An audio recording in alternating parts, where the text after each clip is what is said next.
안녕하세요. 저는 이제 30대 후반이 된 여성이랍니다.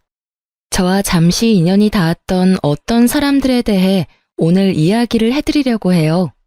남편과 저는 만남이 많은 배드민턴 동호회에서 만나게 되었어요. 남편이 먼저 적극적으로 접근해왔죠. 남편은 두 형제 중 맏아들이라고 했어요. 동생은 일찍이 캐나다로 이민을 갔다고 하더군요. 저는 엄마 아빠 슬하에 단 하나밖에 없는 외동딸이었고요. 결혼할 당시 남편은 대학을 나와서 이름만 대면 알만한 회사의 사원이었고, 저는 고등학교를 나와서 취직하게 된 작은 기업에 이직 없이 계속 다니고 있던 중이었어요. 남편은 반듯한 외모에 착실해 보이는 사람이었답니다. 우리는 빨리 연인 사이로 발전했고, 서로에 대해서 이런저런 이야기를 터놓는 사이가 되었죠. 남편의 아버지는 튼실한 사업체를 운영하시는 분이었고, 그리고 집도 강남에 있는 넓은 아파트에서 살고 있다고 했어요. 사실 남편의 이런 집안 사정에 대해 들었을 때 저는 어쩔 수 없이 약간 주눅이 들었어요. 왜냐하면 저는 고졸 직장인에 저희 아버지는 택시기사로 평생을 보내오신 분이었기 때문이었죠. 약간 주눅이 든 것은 사실이지만 저는 저희 집 형편이나 아버지의 직업에 대해서 당당했답니다. 아버지는 정말 성실하게 세상을 살아오신 분이었어요.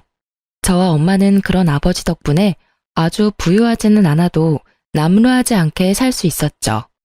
아무튼 시쳇말로 조건이 좋은 사람이 고졸의 집안 사정도 아주 평범한 저에게 적극적으로 접근해오니 약간 의외라는 생각도 들었어요. 하지만 진실하게 접근해오는 이 사람이 마음에 들었답니다. 사귄 지 약 1년쯤 되었을 때 남편이 제게 프로포즈를 했죠. 시댁에 인사를 가보니 제 생각보다 더 부유한 집안인 것 같았어요. 땅값도 집값도 비싸다는 서울 강남에 있는 넓은 아파트가 남편의 집이더라고요. 반대를 하시지 않을까 걱정도 했지만 의외로 큰 반대 없이 우리는 결혼에 골인했답니다. 결혼 준비 중에 우리 엄마가 예비 시어머니를 만나서 신혼집 이야기를 하게 되셨다죠. 그런데 생각보다 남편의 저축이 많지 않더라는 것이었어요. 그리고 시댁에서도 신혼집 마련을 위해 예상보다 훨씬 적은 돈밖에 도움을 주지 못하셨죠. 현금이 많지 않다고 하셨어요. 남편이 버는 돈도 모두 시아버지의 사업에 재투자를 한다고 했죠. 그래서 우리는 방이 2칸 딸린 작은 연립에서 친접 살림을 시작했답니다. 참, 저희 친정 이야기를 좀 해드리고 넘어가야겠어요. 사실 우리가 결혼하기 얼마 전에 시골에 계시던 할아버지가 그만 뇌졸중으로 돌아가시고 말았었죠. 그런데 장례식까지 모두 치른 후 정말 깜짝 놀랄 만한 일이 벌어졌어요. 안녕하십니까. 최재영 씨의 유언을 집행하기 위해 찾아왔습니다. 변호사 서문수라고 합니다. 할아버지의 유언을 집행한다니 처음에 우리 식구 모두가 무슨 뜻인지 못 알아들었죠. 최재영 씨가 아드님 최일선 씨 앞으로 고향에 있는 땅과 서울, 경기권의 땅, 그리고 상가 건물 2채를 상속하셨습니다. 변호사라는 사람이 말하는 할아버지와 아버지의 함자는 분명히 맞는데 내용이 영 이해가 가지 않는 것이었어요. 할아버지는 농사를 평생의 천직으로 알고 사셨던 분이었거든요. 이런 정도의 재산을 모으실 만한 처지가 아니셨어요. 변호사에게 물어보니 오랜 기간 동안 꾸준히 투자를 해오셨던 것 같다고 하더군요. 아무튼 그렇게 해서 아빠는 생전 처음으로 남들이 부유하다고 할 만한 사람이 되셨죠. 그리고 엄마와 의논하시더니 그 재산은 역시 할아버지의 뜻을 받드는 데 쓰는 것이 좋다고 결정을 내리셨어요. 농사를 천직으로 하셨던 할아버지의 뜻에 따라 택시기사 일을 그만두시고 고향에 내려가서 농장과 목장을 크게 확장하시겠다는 것이었죠. 아빠는 타고난 성실함을 바탕으로 열심히 일하셨고 농장과 목장은 그런 아빠의 손을 타고 성장을 거듭했답니다. 아빠의 고향과 인근 도시들에서는 아빠가 경영하시는 목장에서 생산되는 한우가 인기를 끌고 있었어요. 깨끗한 것만을 먹여서 잘 키운 한우, 맛이 좋을 수밖에 없었죠. 이제 곧 서울에 판로를 개척해야겠다는 생각도 가지고 계셨답니다. 아무튼 친정에서 겪은 뜻밖의 횡재에 앞으로 가족 모두 웃는 날만 가득할 줄 알았는데 결혼한 지 얼마 안 돼서 저와 시부모 사이에 조그마한 갈등이 생기기 시작했죠.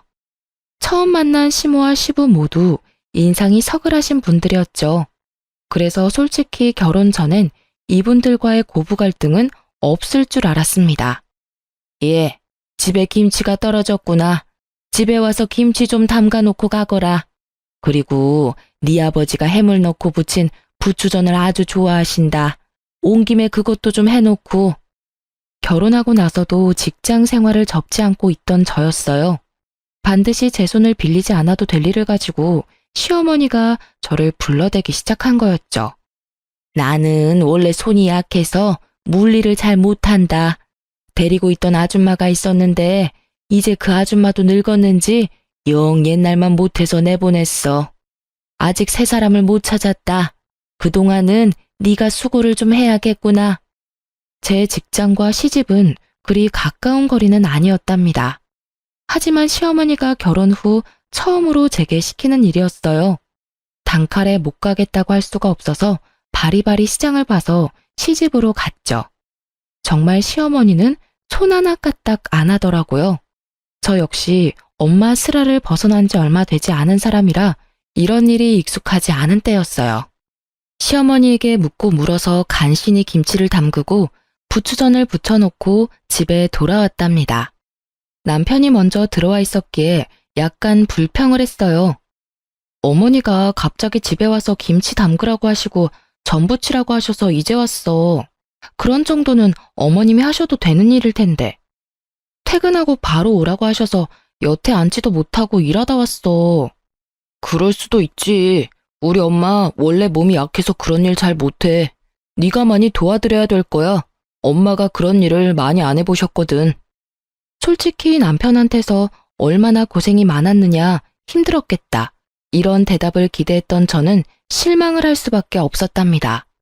피곤하기도 하고 해서 그날은 그냥 그렇게 넘어갔어요. 그런데 시어머니의 이런 요구는 이후에도 계속되었답니다. 심지어 시집에서 키우는 강아지를 애견 미용실에 데리고 가서 미용시켜 오라는 요구도 있었다니까요. 이번에는 시모에게 직장인인 제 상황을 다시 상기시키고 그러지 말아달라는 말을 해야겠다고 생각했죠. 시집에 가보니 어머니는 한가하게 매니큐어 칠을 하고 있더라고요.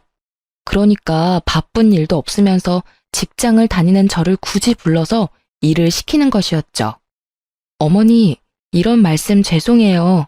하지만 저 직장인이에요. 퇴근하고 나서 바로 집에 가서 저녁 준비까지 해야 해요. 그런데 이런 일로 예고도 없이 부르시면 제가 주부로서 살림을 제대로 이끌어갈 수가 없어요. 어머니, 죄송하지만 사소한 일은 어머님께서 직접 하시고 좀 힘들다 싶은 일은 미리 좀 말씀해 주세요. 이런 저의 말을 들은 시어머니가 그야말로 불같이 화를 내는 것이었어요. 아니, 시집 온 지 얼마나 됐다고 새 며느리가 시어머니한테 말대꾸냐? 어른이 이래라 하면 다소곳이 네 하고 할 일이지. 가타부타 토를 달아? 역시 사람은 배우고 봐야 하는 일이로구나. 거기다 안 봐도 너네 집안 가정교육이 어떤 수준인지는 잘 알겠구나. 제대로 다 다시 배워야겠어.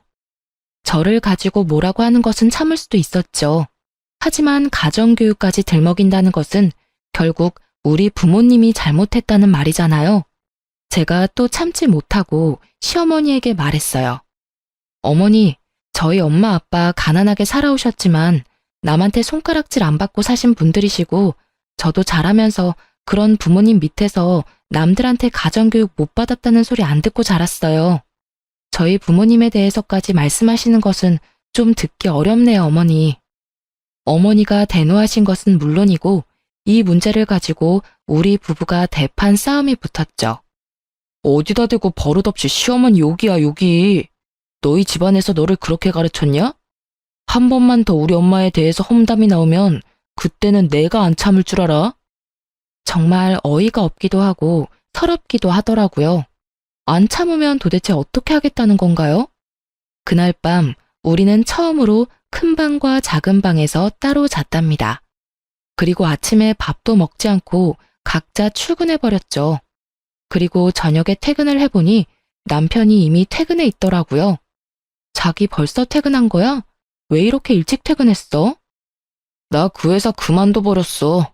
내 능력에 비해서 월급을 적게 주는 것도 마음에 안 들고 사실 하는 일이 그다지 적성에 맞지도 않았어. 뭐? 그렇다고 인원도 없이 회사를 그만두면 어떻게 해? 우리 집 수입이 절반으로 줄어드는 일이잖아. 적금 크게 들어놓은 것은 다 어떡하고?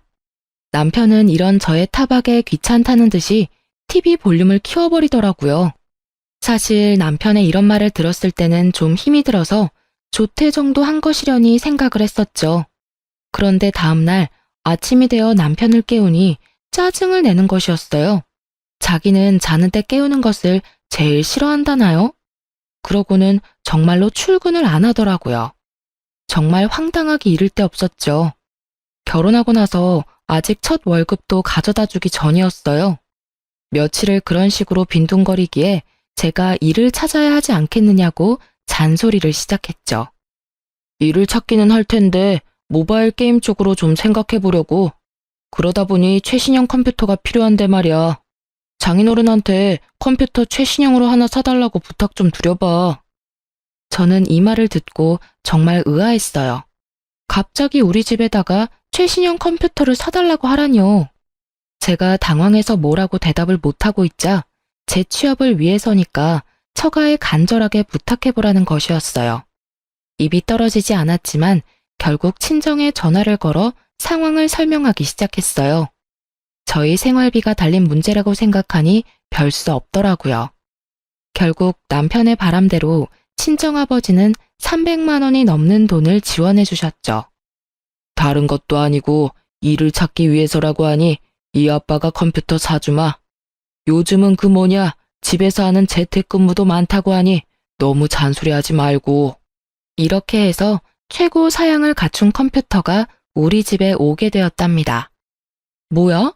일을 찾는다면서 게임만 하고 있잖아. 이게 벌써 며칠째야. 잠도 거의 안 자고 게임만 하는 게 일을 찾는 거야? 아이씨, 말 시키는 바람에 캐릭터가 죽었잖아. 나 컴퓨터 할 때 말 시키지 말라고. 알았어? 이후로 남편의 행동은 그야말로 반백수도 아니고 백수 그 자체였어요. 거의 밤을 새고 게임에 열중하고 아침에는 일어나지도 못했죠.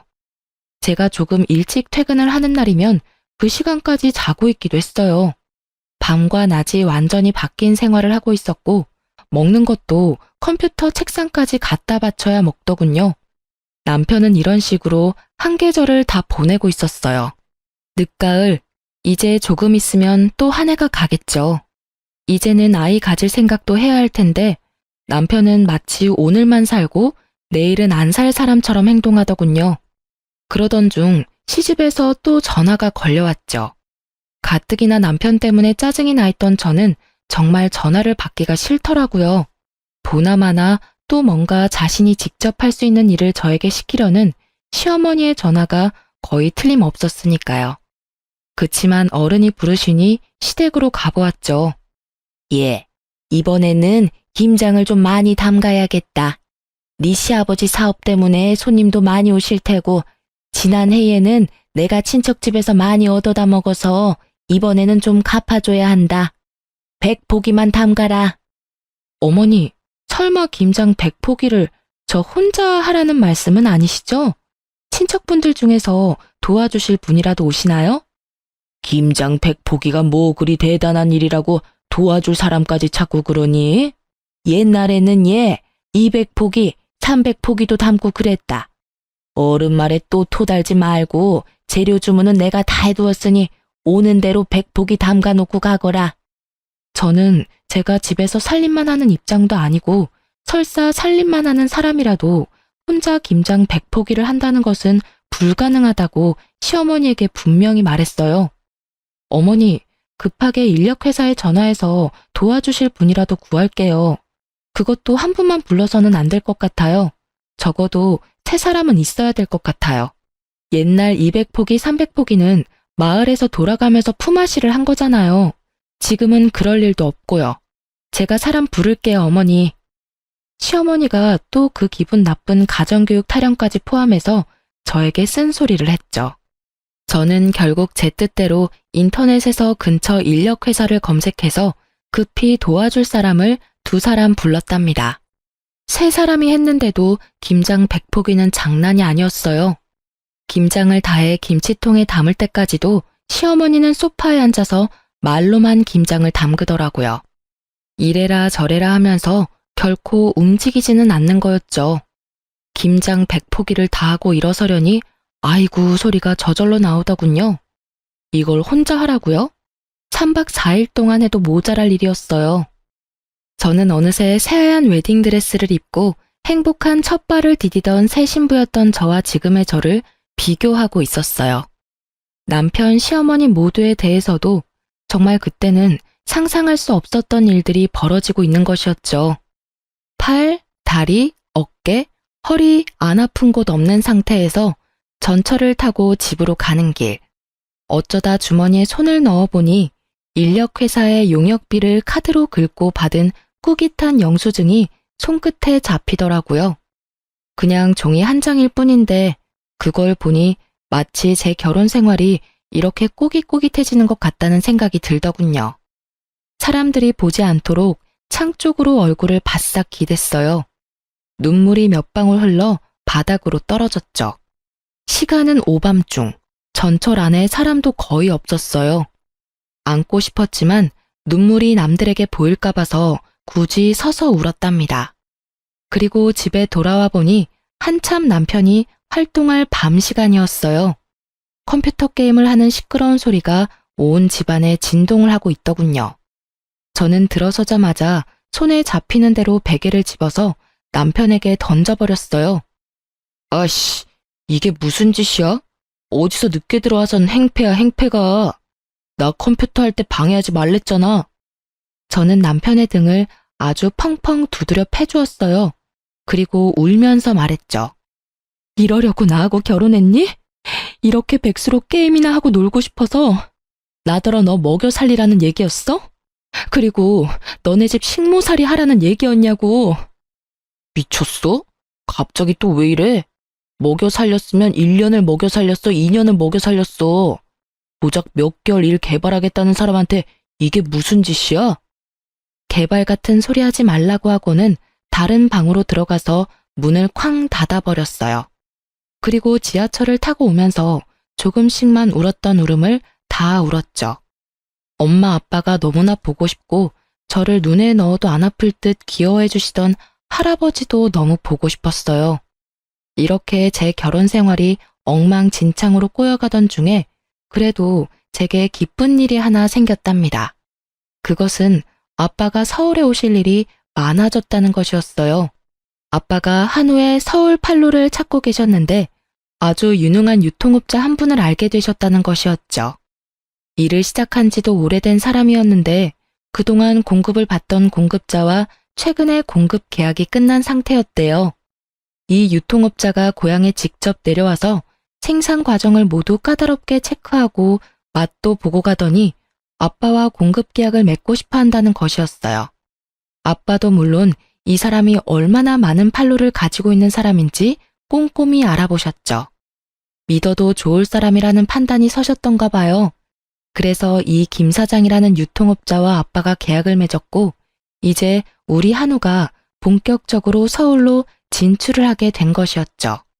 따라서 아빠의 서울 일이 많아졌고 저는 아빠를 좀 더 자주 뵐 수 있었죠. 이 녀석아, 왜 이렇게 여유였어? 회사 다니랴 살림하랴 바빠서 그런 거냐? 그리 힘들면 회사를 그만두는 것도 생각해 보려무나.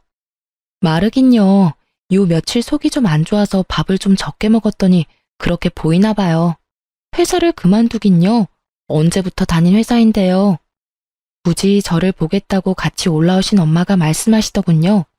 자식에 대한 부모의 마음이라는 것이 얼마나 깊고 예민한지 그 말 한마디에 눈물을 훔치고 말았습니다. 너 김서방하고 사이에 무슨 일이 있지? 아니면 아이가 들어섰던가? 내 보기엔 아이가 들어선 건 아닌 것 같고 무슨 일인지 어서 이야기해봐라. 저는 엄마의 말에도 역시 아니라고 고개를 저었지만 그러는 사이에 제 눈에 어느새 눈물이 한두 방울 고여 있었나 봐요. 그걸 엄마가 또 놓치지 않고 보신 것이었어요. 엄마가 저를 계속 다그치셨죠. 결국 눈물이 터져버렸고 그간 있었던 일들을 모두 이야기할 수밖에 없었답니다. 엄마, 아빠, 나 어떡하면 좋아요? 김서방이 일할 생각을 전혀 안 해요. 게임 개발한다고 컴퓨터 사주신 걸로 그냥 게임에만 빠져 있어요. 그리고 시어머니도 애초에 생각했던 그런 분이 아니에요. 제 얘기를 다 들으신 엄마는 계속 울먹이는 저를 다독이셨어요. 아마도 김서방이 회사를 그만둔 지 얼마 안 돼서 허해서 그럴 수도 있다는 말씀이셨죠. 아빠 역시 그런 말씀을 하시더군요. 그렇다면 얼마나 좋겠어요. 하지만 저는 이미 남편과 시댁에 대해서 거의 반 이상 포기하고 있는 상태였답니다. 사람이 촉이라는 게 있잖아요. 잠시 저러다 말 것인지 원래 그런 사람인지 말이에요. 그런데 지금 제 눈에 남편과 시어머니는 원래 그런 사람이었어요. 아빠가 저를 다독이시면서 김서방을 만나서 잘 말해볼 것이니 마음 가라앉히라고도 하셨죠. 저는 그러지 마시라고 했어요. 제 속 하나 상하는 것도 기가 막혀 죽겠는데 아빠까지 속상하게 만들고 싶지 않았으니까요. 그렇게 아빠가 사주시는 맛있는 밥도 제대로 먹지 못한 채 엄마 아빠는 다시 고향으로 내려가셨고 저는 또 그 절망적인 우리 집으로 돌아왔죠. 남편의 컴퓨터 책상 주변에는 먹다 남은 음식들과 먹고 나서 싱크대에 갖다 놓지 않은 지저분한 그릇들이 잔뜩 쌓여 있더군요. 이젠 뭐 별로 놀랍지도 않았어요. 그리고 처음으로, 정말 처음으로 이혼이라는 단어를 떠올렸어요. 제가 보기에 남편은 결코 치유될 길 없는 구제불능이었거든요. 그리고 원래 제 계획은 빨리 아이를 가지려는 것이었죠. 그런데 이제 저는 남편 몰래 피임약을 사서 먹기 시작했답니다. 이미 각방을 쓰고 있긴 하지만 그래도 젊은 남녀가 한 집에서 지내니 혹시라도 무슨 일이 있을까 싶어서였어요. 걱정이 되신 엄마가 더욱더 자주 제게 전화를 하셨죠. 하지만 전화를 하실 때마다 기쁜 소식을 전해드릴 것이 없었어요. 저는 어떻게 하면 엄마의 걱정을 줄여드릴 수 있을까를 생각해서 상황을 오히려 축소하고 있기는 했죠. 그런데 부모를 속일 수는 없더군요. 드디어 엄마도 울먹이며 말씀을 시작하시더라고요. 도대체 김서방이 왜 그런다니? 네 시어머니는 또 왜 그러시는 거고? 결혼 전에 그렇게 멀쩡하게 보였던 사람들이 말이다. 겉모습이야 지금도 너무나 멀쩡하죠. 이렇게 엄마와 제 전화는 결국 눈물로 시작해서 눈물로 끝나는 일이 점점 더 빈번해지고 있었어요. 그런데 어느 날 걸려온 엄마의 전화는 저를 더 절망적으로 만들었죠. 네 아버지와 내가 이 얘기를 너한테 해야 하나 말아야 하나 밤새 의논을 했다만 아무래도 알고 있는 것이 좋겠더구나. 김서방이 다녔다던 회사에 네 아버지가 연락도 해보았고 사람을 사서 조사를 좀 해보신 모양이다. 그런데 그런 사람은 그 회사에 없었다고 하더라는구나. 이 얘기가 마치 꿈속에서 어울렁더울렁거리는 소리처럼 들렸어요. 윙윙 귓속을 맴돌더군요. 그리고 엄마에게 처음으로 이혼하고 싶다는 말씀을 드렸어요. 엄마도 단호하게 마음을 먹었던지 이제는 울지 않으시더라고요. 그리고 아버지가 한우 공급일로 그 김 사장이라는 유통업자를 만나러 곧 서울에 가실 것이니 만나 뵙고 자세한 이야기를 들으라고 하셨죠. 아빠가 서울에 오자마자 저를 먼저 찾아주셨더라고요. 그 김 사장이라는 사람과는 굳이 사업 때문이 아니라 서로 고맙게 해준 것에 대해 술 한 잔씩 하려는 것이니 아빠하고 얘기를 좀 많이 하자는 말씀이셨어요. 아빠는 그날 유통업자 김 사장을 만나시고는 우리 집에 와서 주무셨어요. 남편의 그 꼴도 모두 보셨죠. 장인어른, 저 편의점 하나만 인수하게 해주세요. 정말 열심히 일해서 수연이 고생 안 시키겠습니다. 평상시에 일에 대한 생각이 없던 사람이 편의점을 차려주면 갑자기 일 생각이 생긴다든가? 그런 이야기는 내 생전 들어보질 못했네. 하다못해 밤에 대리운전이라도 하게. 안 사람 혼자 고생하고 있는데 왜 못한단 말인가? 자네 오토바이도 잘 탄다면서? 퀵서비스 일도 요즘은 꽤 보수를 주는 것으로 알고 있네. 아빠는 남편의 본색을 너무나 잘 꿰뚫어보고 계셨죠. 사실 아빠만큼 사람에 대한 이해가 깊은 분이 어딨겠어요. 반평생을 택시기사로 지내오신 분이었어요.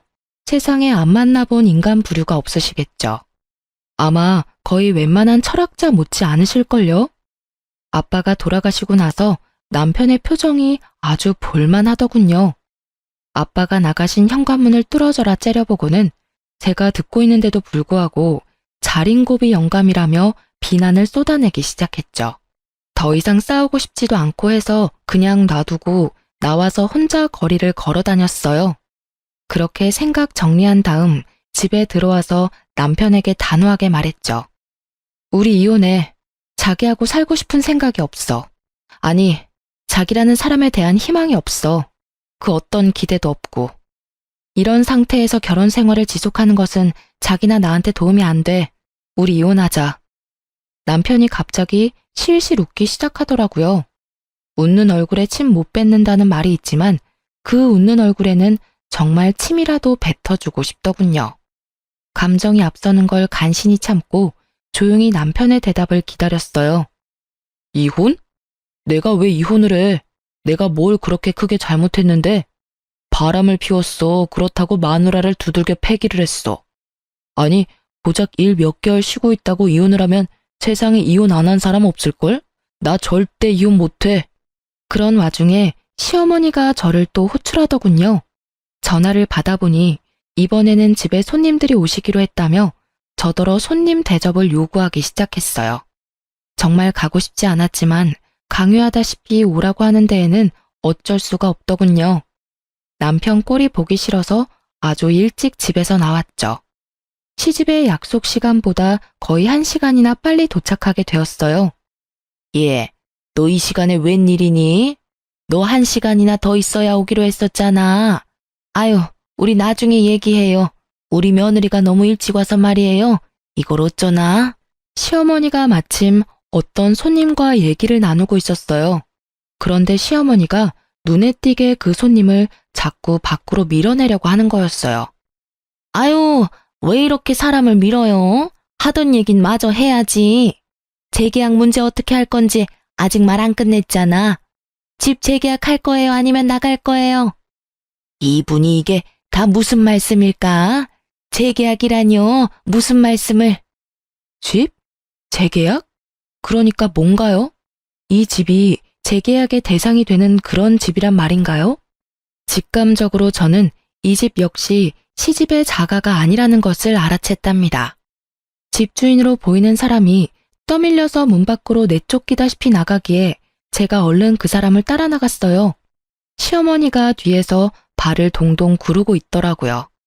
그 집주인으로 보이는 사람에게 제가 며느리라서 어차피 재계약을 하시려면 제가 보증금을 도와드려야 한다고 거짓말을 했죠. 거짓말이라는 것을 정말 안 하고 사는 사람이었는데 필요한 순간이 되니까 그것도 술술 나오더라고요. 그 사람의 말인즉 보증금 7천만 원, 월세 300만 원에 새들어 살고 있다는 것이었어요. 사실을 확인하고는 시댁으로 다시 들어갔죠. 역시 또 시아버지의 사업에 재투자를 해야 해서 집을 팔아서 이렇게 됐다며 제가 먼저 물어보지도 않았는데 술술 설명하는 것이었어요. 그놈의 재투자는 무슨 만병통치약인가요? 무슨 일이 있을 때마다 튀어나오니 말이에요.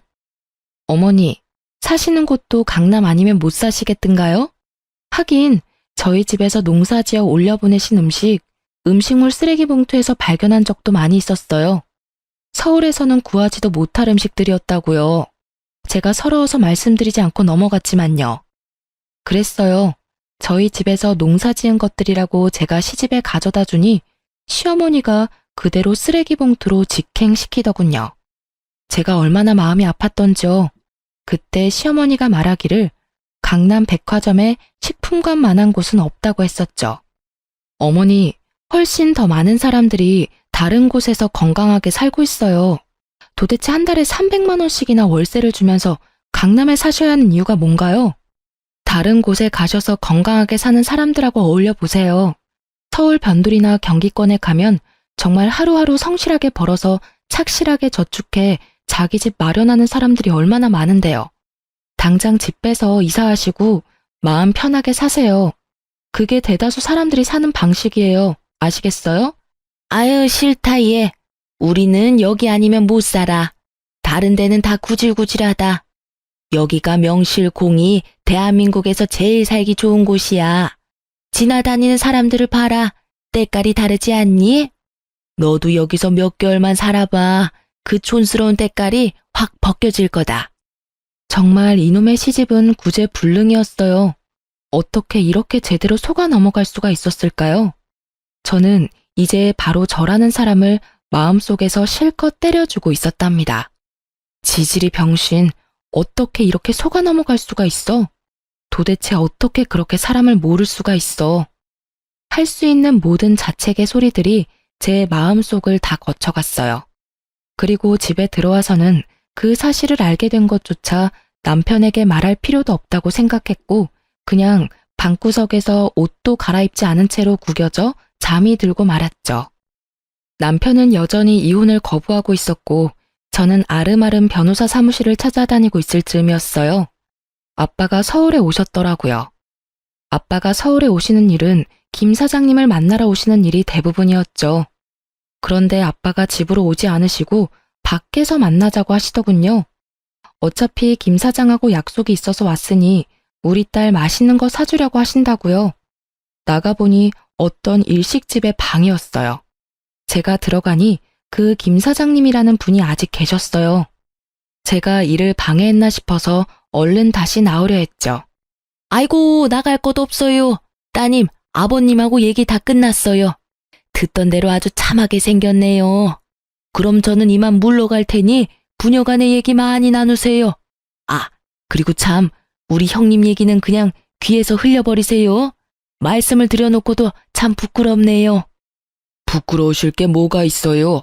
사장님이 그런 힘든 일까지 다 짊어지고 계시다니 참 대단하시네요. 혹시라도 제가 도울 일이 있으면 말씀 주세요. 어떻게든 도울 테니까요. 제가 안녕히 가시라고 인사를 하고 아빠 맞은편에 앉아서 형님 얘기가 무슨 얘기냐고 물었어요. 아빠가 말씀하시기를 김 사장님한테 형님이 한 분 계시는데 그야말로 온 집안과 온 세상에 소문난 분이라는 것이었어요. 있지도 않은 사업체 사장을 사칭하면서 특허증을 위조해서 투자자를 유치하기도 하고 일평생을 그런 식으로 세상을 산다는 거야. 그걸 김 사장이 다 수습하고 다닌다는구나. 집안이 다 그 모양이고 둘째 아들놈 하나만 멀쩡하대. 둘째 아들이 아주 가족을 떠나서 이민을 가버렸다지. 아유, 왜 어떤 사람들은 자신의 가장 가까운 사람들에게 피해를 입히면서 살아갈까요?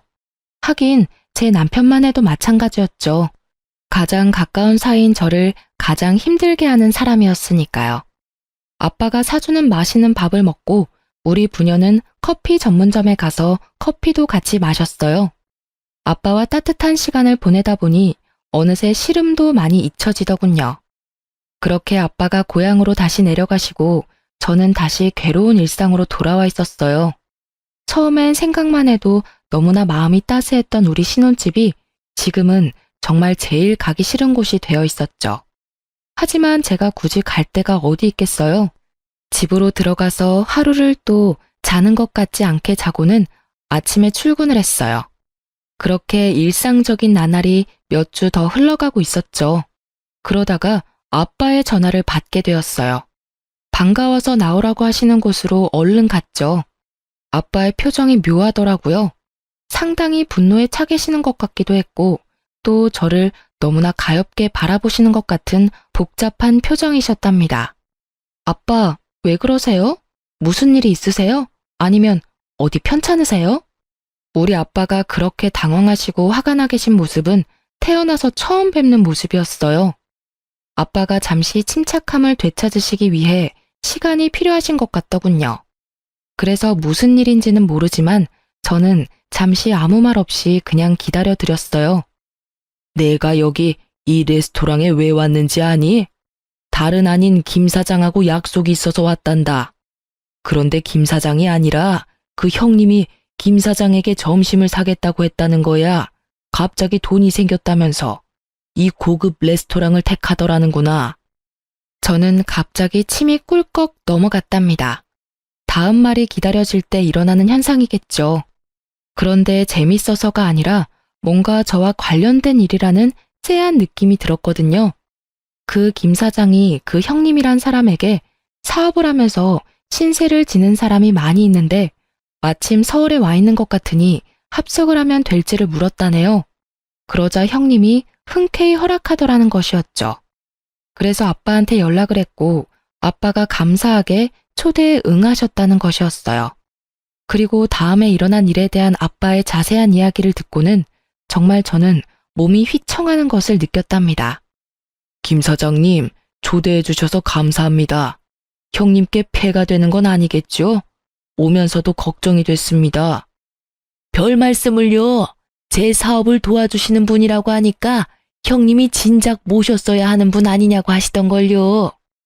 그렇게 김 사장님과 아빠 사이에 몇 마디가 지나고 나자 그 형님이라는 분이 약속 장소로 들어섰다죠. 제 형님이십니다. 형님, 이쪽이 제가 말씀드린 그분이에요. 제가 정말 도움을 많이 받고 있습니다. 아니, 이게 어떻게... 사돈 어른이...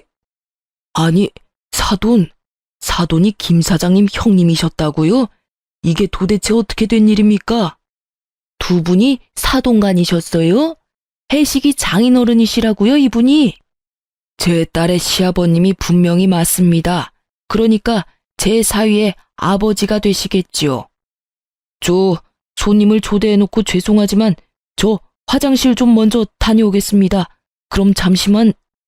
그렇게 그 형님 된다는 분, 아니 제 시아버지가 화장실에 간다고 나가놓고는 안 들어오더라는 것이었죠. 김 사장님이라는 분이 형님을 찾으려고 자리에서 일어섰지만 아빠가 말리셨다는 것이었죠. 아마 이미 멀리 가셨을 것이라고요. 어떻게 이런 일이 생길 수 있는지 곰곰이 생각해봤는데 김 사장님이 마침 유행성 질병에 걸려 조카의 결혼식에 참석할 수가 없었다고 말했대요. 그래서 사돈의 얼굴도 몰랐기에 이런 황당한 일이 벌어진 거죠. 더 이상 놀랄 것도 없다고 생각했었는데 아빠가 겪으셨을 그 황당함을 생각하니 눈물이 솟구치더라고요. 아빠가 저를 다독이셨지만 저는 오랫동안 눈물을 그칠 수 없었어요. 나중에 안 일이지만 돈이 생겼으니 점심을 사겠다고 했던 그 돈도 김 사장님이 수습을 하고 다녀서 신용도가 조금 올라가니까 또 대출을 최대한으로 받은 돈이라는 것이었죠. 제가 진정이 좀 된 다음 아빠와 저는 어쩌면 이 사태의 마지막을 장식할 수 있을 만한 한 가지의 계획을 마련했답니다. 집에 가서 남편에게 말했지요. 아빠가 상속에 관해서 하실 말씀 있으시대. 지난번 왜 편의점 얘기도 했었잖아. 그것하고도 관련이 있는 것 같아. 집에 같이 내려오래. 그러면 그렇지. 딸 자식하고 같이 사는 사람을 이렇게 푸대접 하셔서야 쓰나. 다른 놈들은 훨씬 못한 집으로 장가를 갔어도 다들 사업 하나씩은 처가에서 차려봤더구만. 다음날 남편과 저는 할아버지가 일구시고 지금 아빠가 관리하고 계시는 고향의 농장으로 내려갔죠. 부모님이 마루에 찻상을 준비해놓고 우리를 기다리고 계셨어요. 장인어른, 안녕하셨습니까? 이제야말로 마음을 바꾸신 거죠? 제가 절대로 수연이 고생 안 시킨다니까요. 지금까지도 실컷 고생시켰네. 더 고생시키면 안 되지. 그리고 이혼은 무슨 이혼인가? 결혼한 지 얼마나 되었다고. 어떤 애비가 딸 자식 호적에 줄 가는 걸 바라겠나? 자네, 우리 수연이 사랑하나? 남편의 표정이 싱글싱글해지고 있었어요. 어릴 때 학교에서 빵과 우유를 간식으로 나눠준 일이 있었죠. 한참 줄을 섰다가 빵을 받은 아이의 얼굴에서 순수함을 뺀 얼굴이 지금 남편의 얼굴 표정이었답니다. 그럼요, 장인어른. 제가 수연이를 안 만났으면 정말 어떻게 살았을지 모르겠습니다. 수연이가 저보다 어리지만 더 어른스럽다니까요. 수연이를 안 만났으면 굶어 죽었겠지. 그렇게도 일하는 것이 싫으니 말이야. 그리고 자네 같은 사람하고 살다 보면 철이 더 일찍 들어버려서 어른스러워지기 마련이라네. 아빠가 드디어 마지막 스트라이크 불을 던지셨죠. 나는 말일세, 이 농장하고 목장을 내 아버님의 뜻에 따라서 키워왔네. 나중에도 아버님의 뜻에 따라서 처분할 생각이야. 요즘 젊은 사람들 너무 농사를 기피하고 있어. 영농 후계자를 양성하는 기금으로 사회에 환원할 걸세. 자네가 우리 수연이를 사랑한다고 하니 여기 와서 10년만 열심히 일하게나. 그러고 나서 영농 후계자 양성 기금으로 기부하고 남는 것이 있다면 자네를 줌세. 그러니 이혼은 생각하지 말게나. 뭐라고요? 이 똥냄새 나는 데서 10년을 일하라고요? 그것도 기부하고 남은 중에서 준다고요? 지금 장난하시는 겁니까? 농담이시죠? 나순 밥 먹고 왜 쉰소리를 하겠나? 나 아침에 찬밥 안 먹고 새로 지은 밥 먹었다네. 남편이 드디어 본색을 드러내더군요. 아씨, 좀 데리고 놀려다 아버지가 한 재산 물려받았다고 하기에 외동딸이라 뭐가 좀 있을 줄 알았지. 완전히 똥 밟았네. 딸 자식 호적에 줄 가는 거 바라지 않는다면서요. 편의점 하나 정도 내주셨으면 호적에 줄 갈 일 없었잖아요. 이혼해줄게. 이혼해준다고. 편의점을 덕 갖다 바쳤으면 호적에 줄이 가는 것이 아니라 인생 전체에 줄이 갈 것 같아서 자네가 편의점 얘기 꺼냈을 때 내가 안 된다고 한 거였네. 남편이 연신 퇴퇴거리며 재수없다는 표정을 굳이 감추려고도 안 하더군요. 경력이 있으면 회사를 알아보라고나 할 테지만 경력도 사칭이었고 도대체 자기네 집하고 자기한테 정말인 건 뭐야? 키운다는 강아지는 정말 강아지 맞아? 뭐 늑대 새끼나 그런 거 아니고? 우리 아빠 평생 택시기사로 성실하게 일하셔서 서울에서 우리 살던 집 마련하셨었어. 강남의 그 아파트하고 비교할 수도 없는 궁전 같은 우리 집이었지. 지금도 아빠는 고용인들하고 똑같이 밖에서 일하시면서 할아버지의 뜻을 받들고 계셔. 세상과 맞서서 이렇게 성실하게 살아갈 용기는 없는 거야? 그리고 이렇게 세상의 구석으로나 숨어 다니겠다는 거야? 나는 세상의 밝은 곳에서 살고 싶어. 다행히 이혼에 대한 뜻이 맞은 것 같으니 재판까진 안 해도 되겠네. 그리고 잠시 내 남편이었던 사람이라서 진심으로 위해서 하는 말인데 세상의 밝은 곳으로 나와. 그래서 당당히 태양을 마주보라고.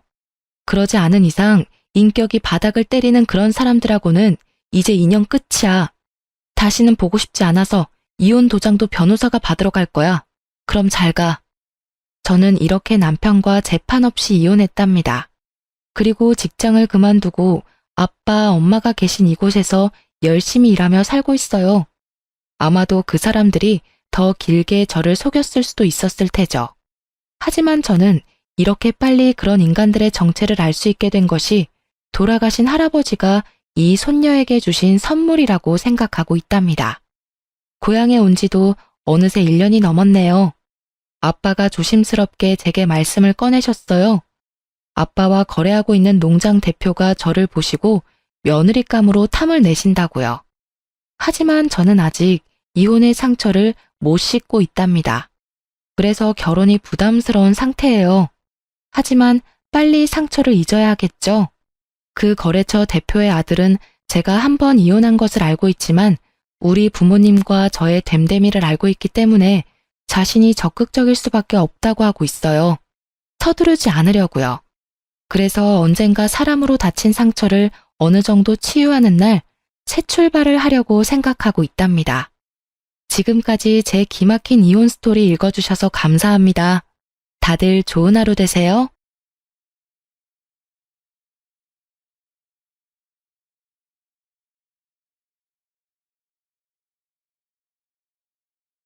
안녕하세요. 저는 얼마 전 남편과 헤어지고 솔로가 된 30대 돌싱이에요. 혹시 말 한마디로 천냥빚 갚는다는 속담 다들 아시나요? 제가 들려드릴 사연은 말 한마디로 천냥빚도 만들 사람의 이야기랍니다. 솔직히 서로 다른 두 가문의 사람들이 만나서 새로운 가정을 꾸리는 이상 모든 것이 딱 들어맞지는 않는다고 생각해요. 분명히 맞지 않는 부분도 있고 이해할 수 없는 부분도 있겠지만 그걸 조율하며 사는 것도 결혼 생활이라고 생각하거든요. 저는 33세 결혼을 했으니 그리 철없는 시절에 결혼한 것도 아니어서 이해하고 양보하면 다 잘 될 거라고 낙천적으로 생각했어요. 그것만으로 해결되지 않는 일들이 충분히 있다는 걸 그때는 알지 못했거든요. 사실 저와 남편의 만남도 남들이 보기엔 독특하게 시작됐어요. 서로가 홀로 떠난 여행지에서 만나게 됐고, 돌아와서 다시 만나 사귀게 됐고, 결혼까지 하게 된 케이스였거든요. 그래서 그런지 처음부터 우리는 운명이 아닌가 하는 생각에 잔뜩 사로잡혀 있었던 것 같아요. 그래서 평소 잘하지 않는 실수를 하게 된 건지도 모르죠. 저는 평범한 회사원이었고 남편은 작은 가게를 운영하는 젊은 사장님이었어요. 친정도 시댁도 고만고만하고 잘 사는 편은 아니어서 결혼하기에도 무난했어요. 그렇게 결혼했는데 아이는 금방 생기지 않더라고요. 그래도 저는 그렇게 급하게 굴지 않았어요.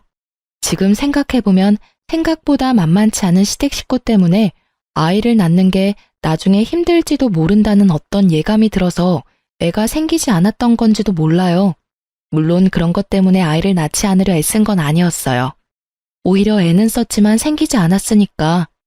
왜 그런 생각을 했냐면 결혼 후에 드러난 시댁 식구들과 남편의 민낯 때문인데요.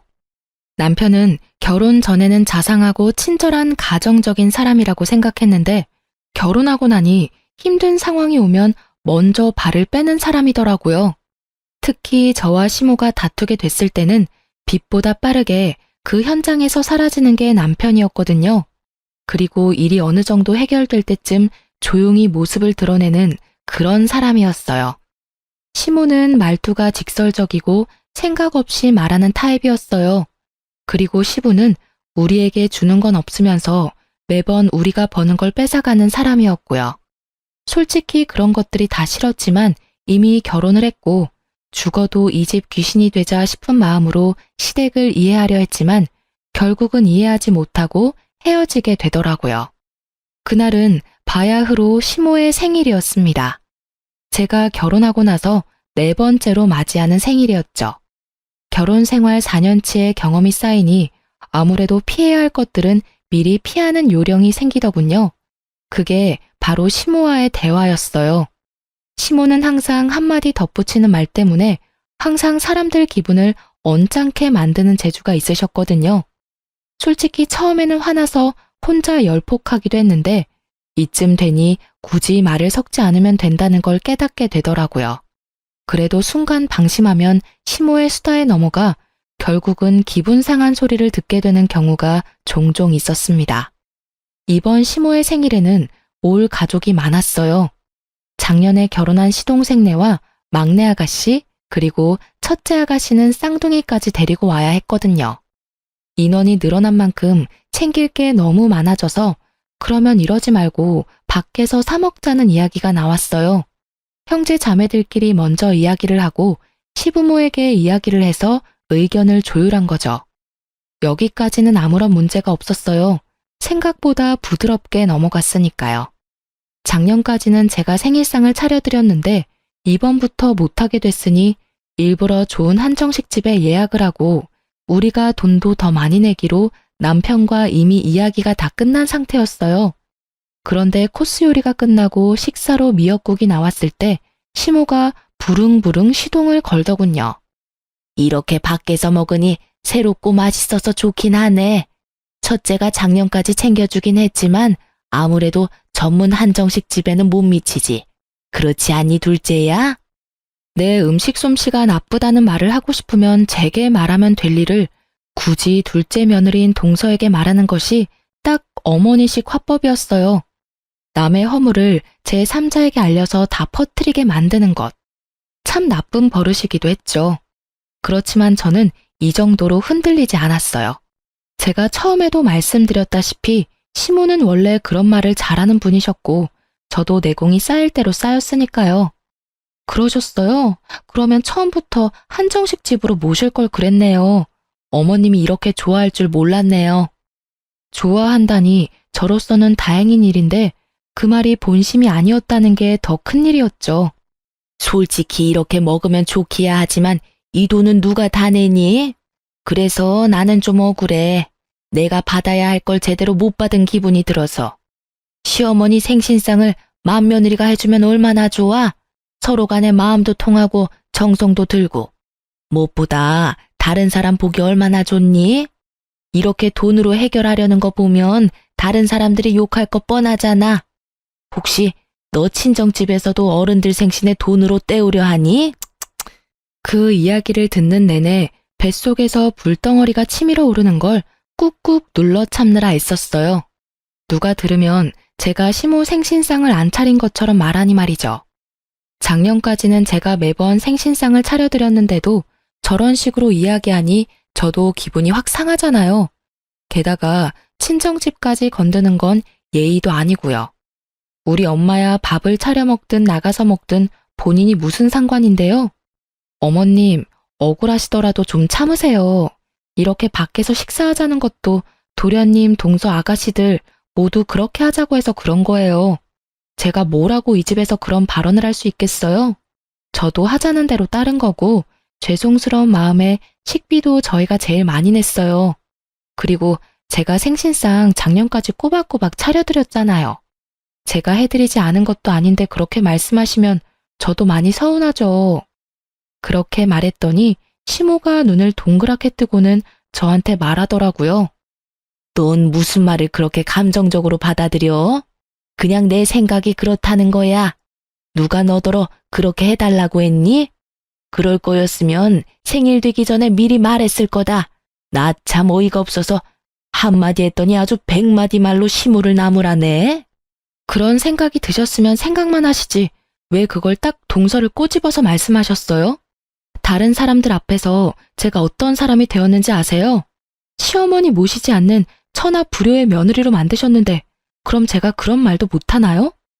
제 말에 남편이 더 놀라 저를 데리고 나가더군요. 저는 이미 화가 나서 기분이 상해 있는 상태였고 남편은 답답한 듯 머리를 쓸어넘기며 저한테 말하더라고요. 당신 왜 이렇게 못나게 굴어? 어머님이 그런 분인 거 다 알고 있잖아. 그럼 좋게 좋게 넘어가면 되지. 왜 긁어 부스럼을 만들어? 어머니랑 똑같은 수준으로 행동하냐고. 여태까지 잘했으면서 왜 지금은 못 참는 건데? 참는 게 더 이상한 거 아니야? 아니, 나 욕하려면 나한테 하면 되고 내 욕만 하시면 되지. 친정엄마 들먹이는 거에 꼭 동서한테 들으라는 식으로 이야기하면 내가 뭐가 돼? 사람들 앞에서 내가 잘못했다고 까발리면서 욕하게 만들고 싶으신 거잖아. 이 집에서 나 혼자 욕먹으면 다 해결되는 일이야? 그래서 나는 내내 참아야 하는 거야. 내가 언제까지 참아야 하는데? 그래, 그건 좀 심했다고 나도 생각은 했어. 그렇지만 너도 평상시처럼 좋게 넘어갈 수 있었잖아. 제대로 처신할 수 있으면서 왜 너도 애처럼 굴어? 엄마랑 싸운다고 해결되는 건 아무것도 없는데 그냥 흘려들어. 아무도 그게 진짜라고 생각하지 않으니까. 진짜라고 생각하지는 않겠지. 그런데 어머님이 나한테만 계속 그러시면 나중에 어떻게 되는지 알아? 나는 욕바지가 당연한 사람이 된다고. 그런 분위기가 계속되면 언제까지고 나 하나만 희생하면 되는 그런 상황이 되는 거라고. 비약해서 생각하지 마. 그리고 진정해. 좋은 날 망치지 말고 그냥 조용히 해결하자, 어? 나 정말 이렇게 둘 사이에 끼이는 거 엄청 스트레스거든? 스트레스는 제가 다 받고 있는데 저딴 식으로 말하는 남편을 보니 더 화가 나더라고요. 그래도 참았어요. 그래, 원래 그런 거다. 그런 사람이다. 그렇게 생각하며 다시 돌아왔는데 시모가 아주 눈물을 흘리며 피해자 행세를 하고 계시더라고요. 넌 어떻게 나한테 그런 말을 할 수가 있어? 네가 나를 평소에 그렇게 생각했으니 그런 말을 내뱉었겠지. 너한테 내가 시어머니이긴 하니?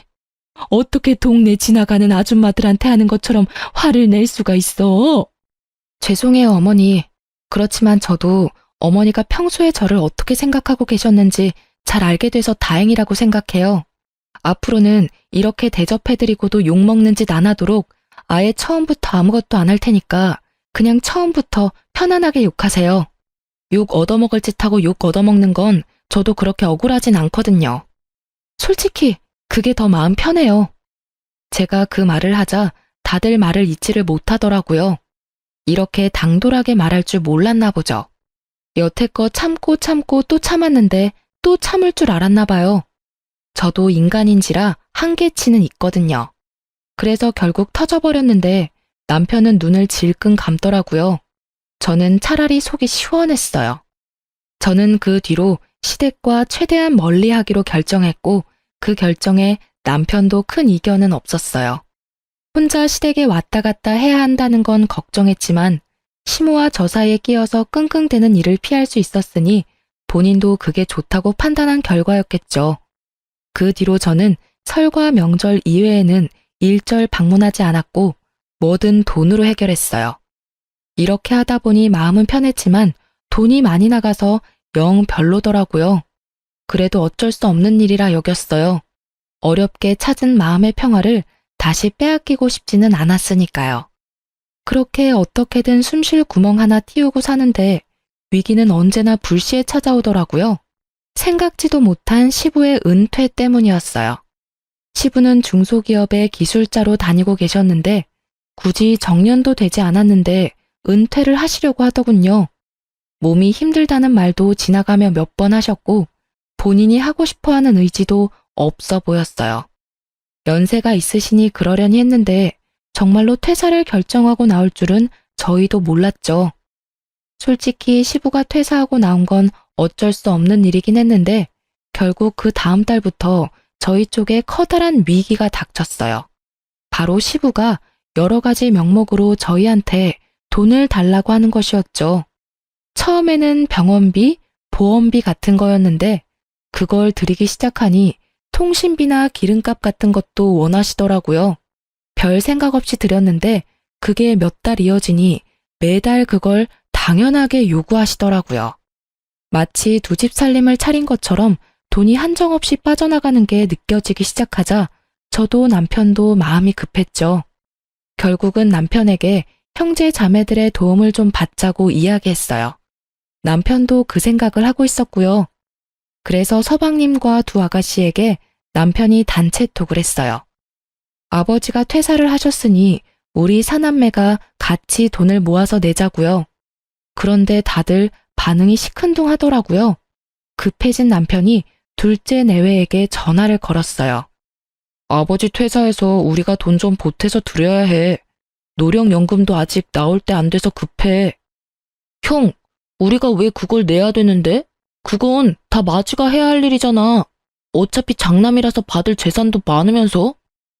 야, 너 말 그따위로 할래? 아버지 어머니 오래오래 사시면 재산이 남아있기나 할 것 같아. 변변한 사망보험금도 없으신데 장례 치르고 나면 돈 다 나가고 없지. 빚 안 진 게 천만 다행이라고. 그런 상황에 내가 재산을 많이 받을 거라고? 말이 되는 소리를 좀 해.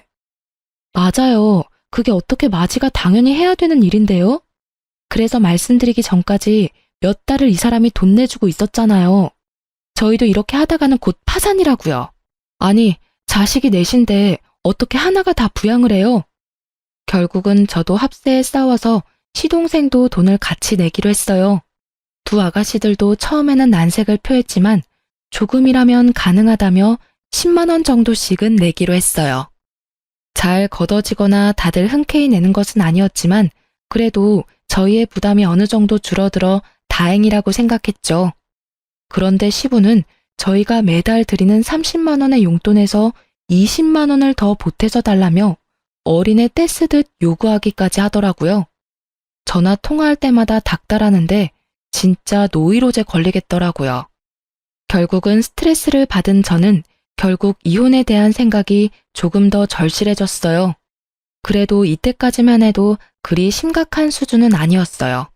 시부의 어이없는 요구는 저희 친정아버지가 돌아가시고 나서 더 심해졌어요.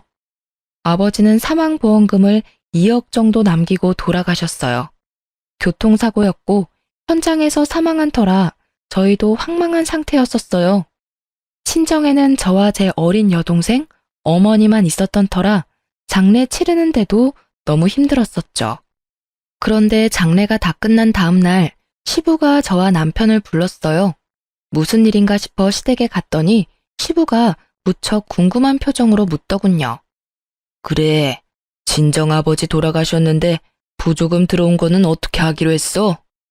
들어온 만큼 나간 탓에 별로 남는 것 없었지만 제가 다 받았어요.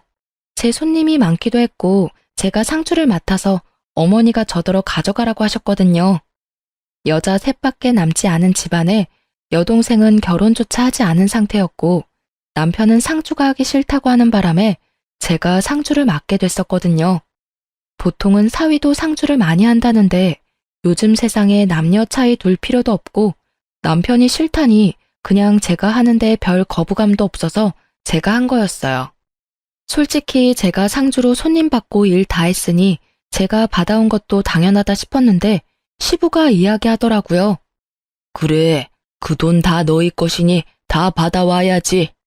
진정해서 아무리 우겨도 그건 너희 돈이야.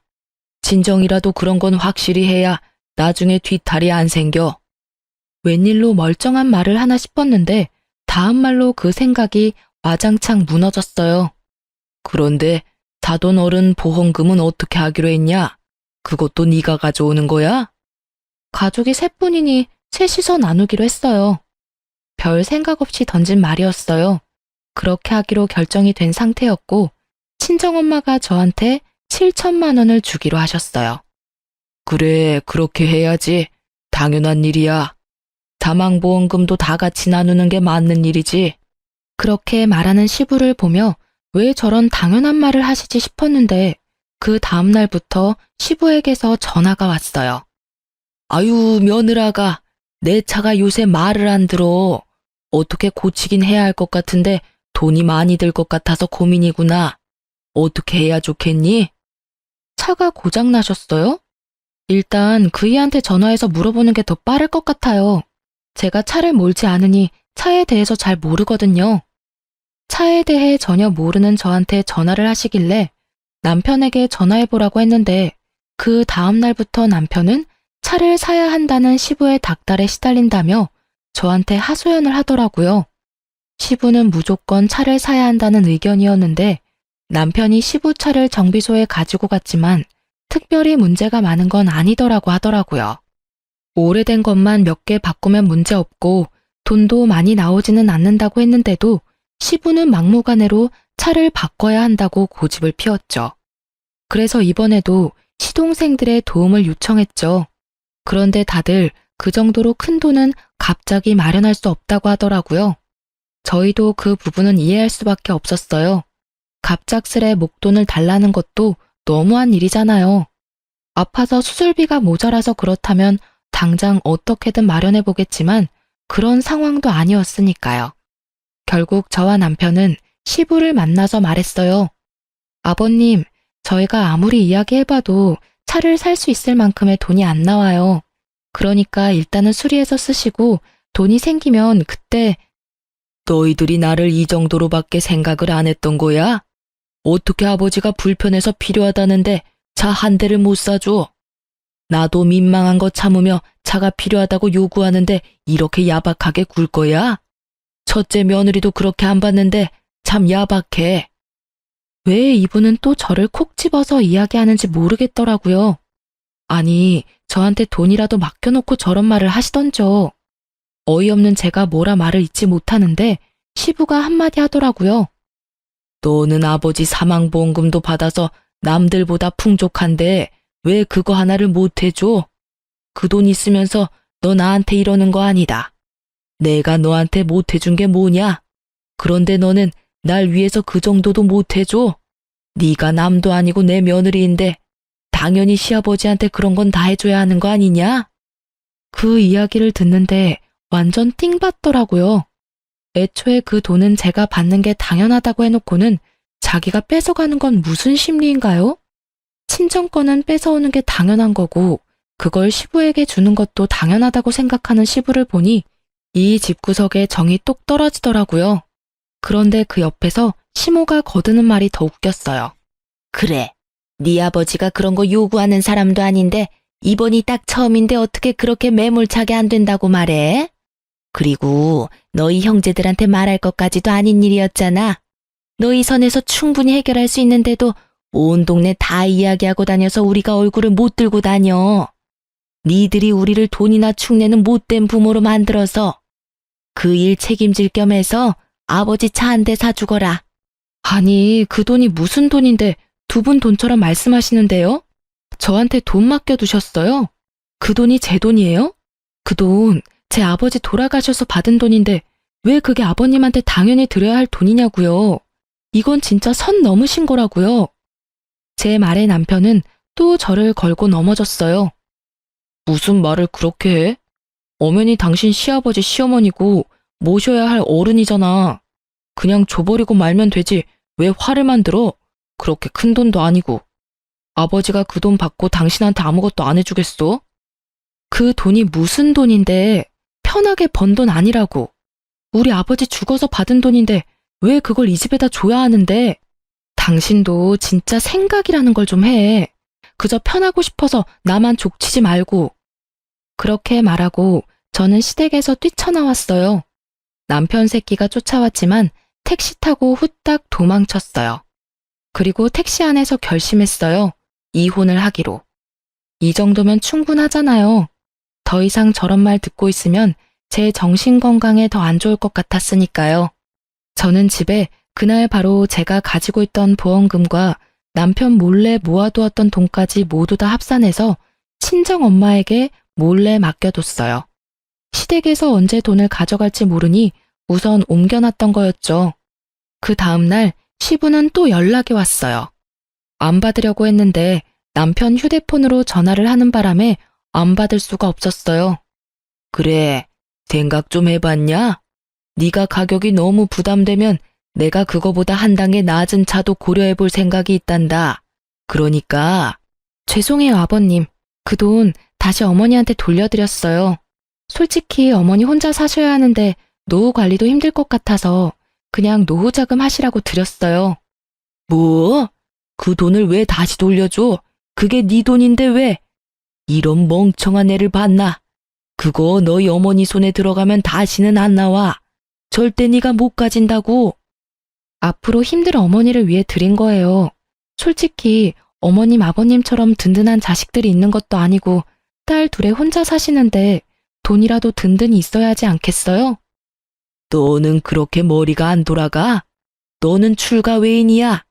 친정을 그렇게 챙기는 것도 나쁜 일이라는 걸 왜 몰라? 네가 챙겨야 할 사람은 시어른이라고. 고적 옮기는 게 어떤 일인지 몰라서 그런 큰일을 너 혼자 생각으로 결정해? 그 이야기를 듣는데 실소가 터지더군요. 그런 아버님도 두 아가씨들한테 매달 흑염소랑 홍삼 사오도록 시키시잖아요. 딸들이 집에 잘하면 좋으실 텐데 왜 남의 집 딸이 그러는 건 싫으세요?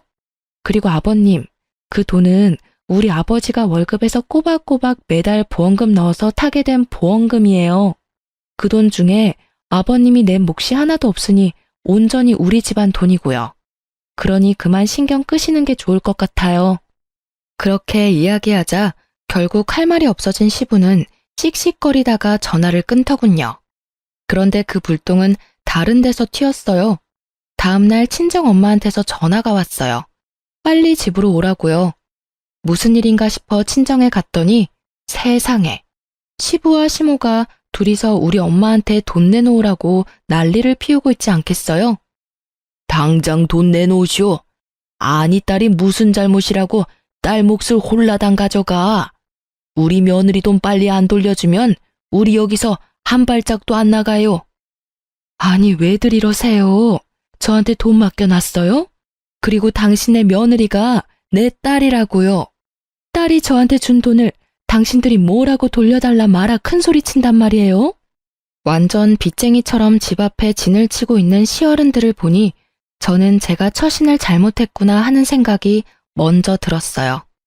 아예 싹을 밟아놨어야 하는데 제가 어머니에게 돈을 줬다고 하니 어머니한테로 와서 돈을 내놓으라고 할 줄이야. 며느리 돈을 사돈이 가져가도록 뭐라고 했을 거 아닙니까? 그럼 걔가 멀쩡한 정신으로 그 큰 돈을 덜컥 제 어머니한테 줬겠어요? 분명히 안사돈께서 뭐라고 하니 애가 돈을 줬겠지. 제가 뭐라고 하든 그 돈은 딸아이가 알아서 하는 거죠. 사돈분들이야말로 완전 남이면서 어떻게 여기까지 찾아와서 돈돈거릴 수가 있어요? 염치라는 게 있어야지. 이렇게 뻔뻔하게 찾아와서 남의 남편 보험금을 내놓으라 말아 난리냐고요. 시부와 시모는 저희 엄마를 잡아먹을 것처럼 아주 둘이서 협공을 하더라고요. 그만하세요, 어머님, 아버님. 여기까지 무슨 일로 오셨어요? 설마 이렇게 큰일 만들려고 오셨어요? 왜 오긴? 우리가 뺏긴 돈 찾으러 왔지. 아니, 사돈도 그렇게 안 받는데 사람이 이렇게 융통성이 없고 사람이 포악해. 아니, 지금 그 돈을 뺏긴 게 누구신데요? 두 분 중에 그 돈 가지고 계셨던 분이라도 있으세요? 저한테 온 돈이었고 제가 어머니한테 드린 돈이라고요. 뺏긴 게 아니고 제가 자발적으로 드렸어요. 두 분한테 뺏길까 봐. 결국 저와 이야기에서는 끝이 보이지 않을 것 같아 남편을 불렀어요. 처갓집 앞에 서서 씩씩거리는 본인 부모님을 보던 남편도 당황한 듯 눈치를 보더라고요. 설마 진짜 장모집까지 찾아와서 행패를 부릴 줄은 몰랐나 보죠. 저는 설설 기는 남편을 쥐잡듯 잡았어요. 당신은 뭘 했길래 일을 이렇게 만들어? 어떻게 할 거야? 당신이 중간에 알아서 커트를 못 시키니까 결국에 이런 일이 벌어진 거 아니냐고. 너 편하자고 좋게 가자더니 이게 좋은 결과야? 당신 두 눈으로 똑똑히 봐. 우리 엄마가 지금 무슨 꼴을 당하고 있었는지. 매번 나한테 좋게 넘어가라고 하더니 도대체 당신은 뭘 하느라 이런 일이 터질 때까지 그냥 뒀어? 제가 큰 소리 내며 남편 탓을 하니 시모가 저한테 삿대질을 하며 말하더라고요. 이게 어디서 어른들 다 보는 데서 남편을 잡아? 네가 뭔데 귀한 우리 아들한테 뭐라 하냐고. 이게 오냐 했더니 누구를 호구로 보고? 어머니야말로 저희 집안을 호구로 보셨겠죠. 그게 아니면 감히 아버지 사망보험금을 시아버지 차살돈으로 달라는 게 말이나 돼요? 이제 끝이야. 당신하고 더 이상 같이 못 살아. 아니, 안 살아. 이혼해. 우리 엄마한테 이런 꼴 당하면서까지 당신이랑 결혼 생활 유지할 필요 없다고 생각하니까. 제 말에도 남편은 이 상황이 혼란스러운지 갈피를 못 잡더라고요. 아니, 어디를 말려야 할지를 모르고 있다는 게 정확한 말이었죠. 오냐, 이혼하면 그 보험금도 반으로 갈라서 줘야지. 안 그러냐? 부부 공동재산인데 당연히 그렇게 해야지. 그러니 우리 아들한테 그 돈 반틈 줘야 하는 거 맞지? 저는 그 말에 말이 막히더라고요. 남의 부모 보험금을 왜 나눠요? 가만 보니 두 분이 착각하고 계시더라고요. 친정아버지 사망보험금도 재산 분할 시 나누는 거라고 생각하신 듯한데 제가 알기로는 그게 아니었거든요. 부부가 공동으로 재산 형성에 기여한 돈이 아닌 거라 그건 재산 분할에 들어가지도 않고 오래된 돈도 아니었기 때문에 해당도 안 된다고 들었거든요. 두 분 뭔가 착각하고 계신 것 같은데 제 아버지의 사망보험금 같은 건 재산 분할 대상이 아니에요. 부부가 공동으로 번 돈이 아니잖아요. 그리고 애초에 그 돈은 저희 어머니에게로 갈 돈이었고요. 어머니가 그 돈을 받는 사람이었기 때문에 어머니 돈이나 마찬가지라고요. 제가 시부모에게 그 말을 해줬는데도 두 분은 제 말을 거짓이라고 말하며 우기더라고요. 네가 우리한테 거짓말하는 거 모를 줄 아니? 재산 분할하려면 그런 돈도 다 포함해야지. 너처럼 그 돈 너희 어머니한테 보내면 불법이야. 뭐 저야 상관없었죠. 그분들이 뭐라고 생각하든 진실은 하나고 그 탓에 본인들이 불이익을 당하는 건 제 탓이 아니잖아요. 두 분의 무지 탓이니 말이죠. 결국에 저는 바락바락 끝까지 잘못된 정보를 우기는 두 사람을 놔두고 이혼 소송에 들어갔어요. 남편은 그래도 이런 식으로 헤어지는 건 좀 아니었는지 저한테 와서는 다시 돌아오라고 하더군요. 여보, 당신도 엄마 성격 잘 알잖아. 여태껏 잘해왔는데 왜 그렇게 갑자기 막 나가는데? 우리 두 사람만 생각해. 우리 서로 나쁘지 않잖아. 그래, 우리 두 사람은 나쁘진 않지. 그렇지만 당신 부모님 평생 안 보고 살 수 있어? 같이 보고 산다는 말은 당신이 또 나랑 시어머니 사이에 끼어서 고통받는다는 뜻이야. 그리고 그런 당신을 보는 나도 속이 미어 터지는 거고. 그런 거 생각하면 헤어지는 게 맞지. 여보, 그래도 다시 한 번만 더 생각해봐. 나도 그렇게 잘할게. 그렇게 해야 당신 마음이 풀린다면 뭐든 할게. 제발 이혼한다는 말은 하지 마. 돌아가게. 친정까지 와서 이런 꼴을 당하게 할 정도면 딸이 그 집안에서 어떤 수모를 당했을지 감이 와. 남의 귀한 딸 데려다가 그런 짓을 했다는 게 믿기지도 않고 믿고 싶지도 않네. 자네가 정말로 우리 딸을 생각한다면 헤어져 주게. 당신 부모들 답도 없어. 남의 보험금을 세상에 자기들 돈처럼 구는 양반들이 어디 있어? 거기다 빚쟁이처럼 집에 찾아와서 그러는 걸 보고도 자네가 우리 딸에게 돌아오라 마라 할 수 있다고 생각하나? 결국 친정엄마의 불호령에 남편은 돌아갔어요. 그리고 이혼은 남편 덕분에 그래도 합의로 잘 마무리가 됐어요. 시부모들은 끝까지 재산 분할할 때 그 돈 가져와야 한다고 우겼지만 법을 이길 수는 없죠. 게다가 시부모의 저를 향한 행동들이 이혼을 제게 유리하도록 이끌어줬고요. 결국 그 재산은 고유재산으로 분류돼서 나누지 않고 저희 집 가격의 절반을 제가 받게 되었고 깨끗하게 법적으로 모든 게 정리가 됐어요. 솔직히 어머니도 저도 갑작스레 혼자가 되어서 힘들기도 했지만 그래도 혼자가 아니라는 사실, 어머니와 함께 있다는 사실에 마음은 편했어요. 그런데 얼마 지나지 않아서 동서에게 연락이 왔어요. 형님, 혹시 전화 괜찮으세요? 이제 형님이라고 안 불러도 돼. 이제 우리 남인데 무슨 형님이야. 그냥 언니라고 불러. 솔직히 시댁 가족들하고 트러블 있었지만 동서한테까지 악감정 있는 건 아니었으니까. 정말 이제까지 어떻게 참으셨어요? 솔직히 저는 지금도 못 참을 것 같아요. 어머님이 저한테 무슨 말을 하는지 아세요? 하나부터 열까지 형님하고 저 비교하면서 그런 건 왜 못하냐, 저런 건 왜 못하냐, 걔가 하면 너도 할 줄 알아야지. 그래놓고선 또 잘하는 거 보시면 그거 잘한다고 네가 잘난 거 아니다. 그러다가 첫째 꼴 난다며 얼마나 타박을 주시는지 대체 어떻게 견뎌야 해요? 저는 해줄 말이 없었어요. 제가 못 버텨서 이혼했는데 이제 와서 무슨 조언을 해줄 수 있겠어요?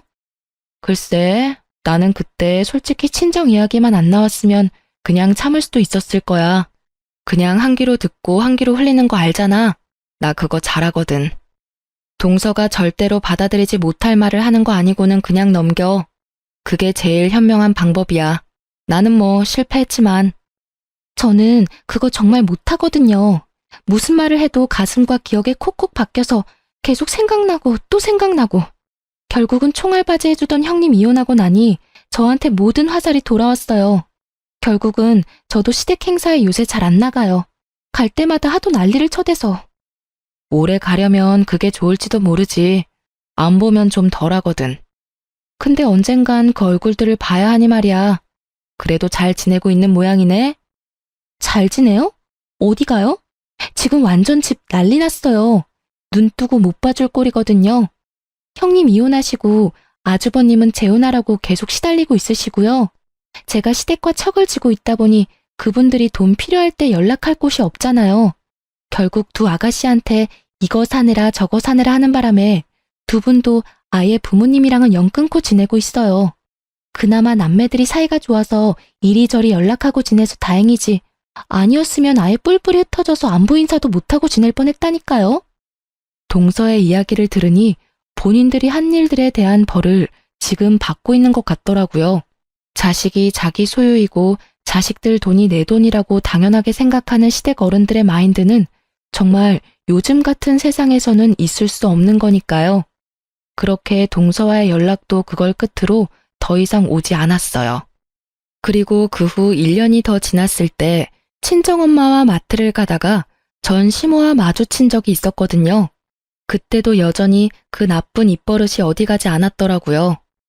아이고, 얼굴색이 아주 좋네. 어쩜 이렇게 예쁘게 하고 다녀? 남의 집안은 풍비박산 내놓고 혼자 잘 사는가 봐. 너 때문에 집이 아주 갈갈이 찢어졌어. 어떻게 책임질 거야? 첫째 아들은 내 말도 안 들어. 둘째 내는 연락도 안 돼.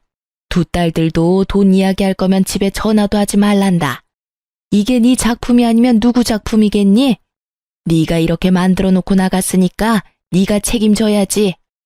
이렇게 비아냥거리는 말투를 정말 오랜만에 들으니 어질어질 하더라고요. 그러게요. 이혼하고 나니 얼굴이 피는 게 다들 좋은 일 있냐고 물어봐요. 좋은 일이긴 하죠. 그렇게 괴롭히던 사람이 없어졌으니까요. 그리고 자식들이 연락 안 하는 걸 제 탓으로 돌리지 마세요. 저는 이혼 후에도 이혼 전에도 시부모님 연락 받지 마라고 한 적 없어요. 그분들이 그렇게 했다면 다 그만한 이유가 있었겠죠. 솔직히 두 분만 모르고 나머지 사람들은 다 아는 이유가 있잖아요. 전화 걸 때 무슨 용건으로 전화 거는지 잘 생각해 보시면 감이 올 거예요. 제 말에 시모가 열받아서는 쌍심지를 켜고 눈을 부라리며 저를 쳐다보며 말하더군요.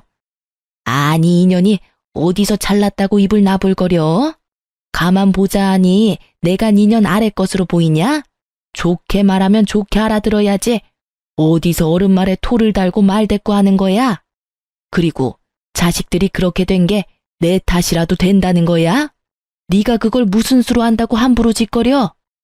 결국 저희 친정엄마가 열받아서 제 앞으로 나섰어요. 저희 어머니도 한 성격 하시거든요.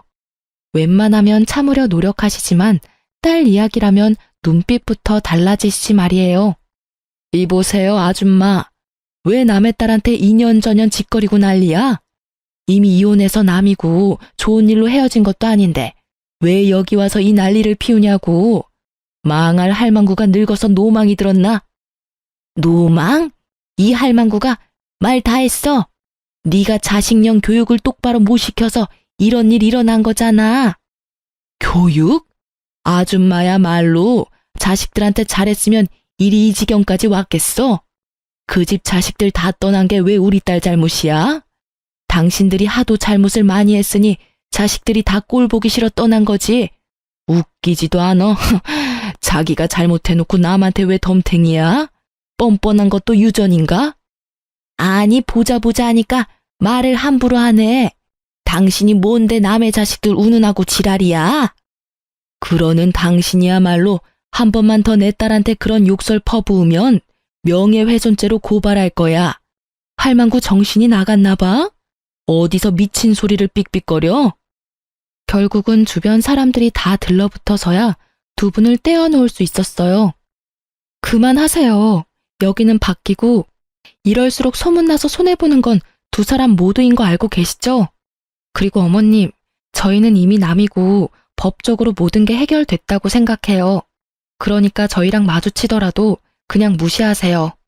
굳이 아는 척해서 부스럼 만들지 마시고요. 저는 솔직히 말하면 어머님이나 아버님하고는 마주치고 싶지도 않은 사람이에요. 얼마나 제가 시달렸는지 두 분은 모르고 계시니까요. 이렇게 직접 말씀드리는 겁니다. 저희 모녀 말고 본인들 앞가림이나 신경 쓰세요. 아시겠죠? 아예 상종도 하기 싫으니 서로 무시하자는 제 말에 열이 받았는지 시모가 부글거리더니 곧 사그라들었어요. 왜냐면 주변에 모인 사람들이 모두 수군거리기 바빴거든요. 누가 잘잘못을 했는지를 따지면서 말이죠. 결국 그 자리에서 얼굴을 붉히며 떠난 건 시모였어요. 이미 어떤 짓을 했는지 동네에 소문이 파다했거든요. 그러게 자식들한테 잘했으면 이런 일 없었을 거고 남편도 알아서 저와 시모 사이 잘 중재했더라면 이렇게까지 될 일도 아니었어요. 나중에 엄마가 소문 하나를 들었는데 남편이 시모 등살에 재혼하려고 했지만 저런 시모가 붙어 있어서 재혼이 계속 불발됐나 봐요. 거기에다 남편 본인은 시모와 아내 사이에서 조율하는 게 힘들었었으니 다시는 그 경험을 하고 싶어 하지 않아서 재혼 생각은 아직 없는데도 시모가 계속 여자를 붙여주니 골치가 아픈 상황인 듯 하고요. 그리고 시모와 시부의 행동이 소문이 다 난 탓에 소개받은 여자들도 자식들과 영 끊고 사는 시얼은 독박 부양해야 된다는 걸 깨닫고는 점점 소개해주려는 사람도 사라졌다고 하더라고요. 그러니 며느리를 돈줄로 생각하면 안 되는 거였죠. 이렇게 소문날 거 왜 그렇게 난리법석을 떨었는지. 저와 남편 사이에 아이가 없었으니 혼자가 된 것도 나쁘지만은 않았어요. 만약 애가 있었다면 더 크게 힘들었을지도 모르고 이렇게 이혼을 결심하는 것도 힘들었을 거예요. 그렇지만 만약 똑같은 일이 벌어났다면 이혼을 하지 않겠다는 결정은 없었을 게 확실해요. 만약 내 아이가 있었더라면 그 아이에게 또 다른 불똥이 튀었을지도 모를 일이잖아요. 현재는 욕심 많고 말버릇 나쁜 시부모 때문에 제 인생에 이혼 경력이 한 줄 생기게 된 건 참을 수 없을 만큼 짜증이 날 뿐이에요. 지금 생각해보면 그런 말이 있잖아요. 말 한마디에 천냥빚도 갚는다는데 시부모들은 말 한마디로 천냥빚을 얻을 사람들인 거죠. 그래도 그런 사람들에게서 빨리 벗어날 수 있었던 것만으로도 지금은 감사하게 생각하는 중이랍니다. 그리고 항상 생각해요. 말하기 전에 한 번 더 상대방을 생각하기. 오해가 생기기 전에 얼른 풀어주기. 민감한 이야기는 몰래 하기. 그런 버릇이 시모 덕분에 생기게 된 거라 그 부분만큼은 감사해요. 살아있는 경험으로 얻게 해준 능력이니 말이죠. 그리고 시부 덕분에 경솔하게 말을 꺼내는 일도 없어졌으니 참으로 고마운 일을 하시기도 했죠. 저희 시부모님 사연 어떻게 들으셨나요?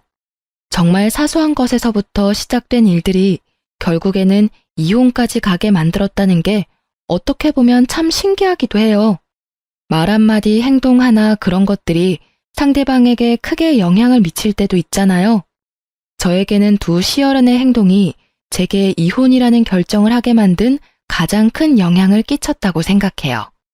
그래서 지금도 언제나 말은 조심스럽게 하고 다닌답니다. 사연 들어주셔서 너무 감사하고 앞으로 이런 글을 쓰지 않게 행복하고 즐거운 생활만 할 수 있도록 노력하도록 할게요. 그럼 안녕히 계세요.